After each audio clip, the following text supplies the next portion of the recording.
बिस्मिल्लाहिर्रहमानिर्रहीम।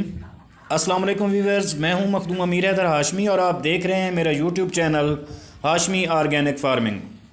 अजीज़ साथियों, आज का हमारा टॉपिक है देसी मुर्गियों में फालिज और लकवा का इलाज और मुर्गियों को बीमार होने से कैसे बचाएं।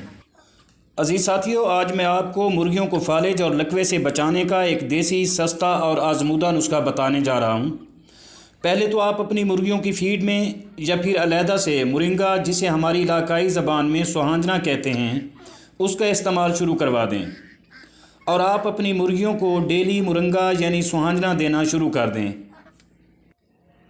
इससे आपकी मुर्गियां सेहतमंद और तवाना तो रहेंगी और अगर खुदा न खास्ता कभी आपकी मुर्गियों में फालिज या लकवा का अटैक हो तो परेशान बिल्कुल ना हों और आप अपनी मुर्गियों का बुखार चेक करें। अगर मुर्गियों को साथ साथ बुखार भी है तो आप पैनाडोल सिरप पानी में मिलाकर पिलाएं और इसके अलावा एक जौ लहसुन और थोड़ी सी अदरक और एक सब्ज़ मिर्च और मुरिंगा यानी सुहांजना के पत्ते भी इसमें डाल लें और इनकी चटनी बना लें।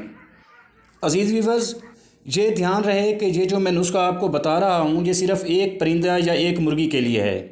आप इस चटनी को 3 हिस्सों में तकसीम कर लें और सुबह दोपहर शाम 3 टाइम इनको खिलाएं और मुरिंगा यानी सुहांजने के पत्तों का इस्तेमाल भी आप रोज़ाना की बुनियाद पर जारी रखें।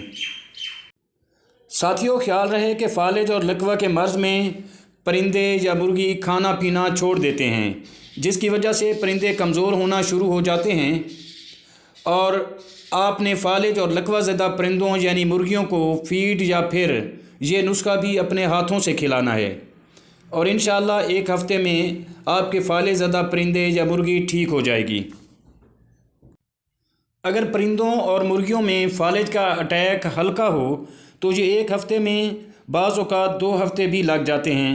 परेशान होना बिल्कुल नहीं है और अल्लाह पर आपने भरोसा रखना है। और दोस्तों, अगर आपको मेरी ये काविश पसंद आई हो तो प्लीज़ वीडियो को लाइक और शेयर ज़रूर कर दें और अगर आप मेरे चैनल पर नए हैं तो प्लीज़ चैनल को भी ज़रूर सब्सक्राइब कर दें। और आखिर में दुआ है कि अल्लाह आप सबको अपनी अमान में रखे। आमीन। अल्लाह हाफ़िज़।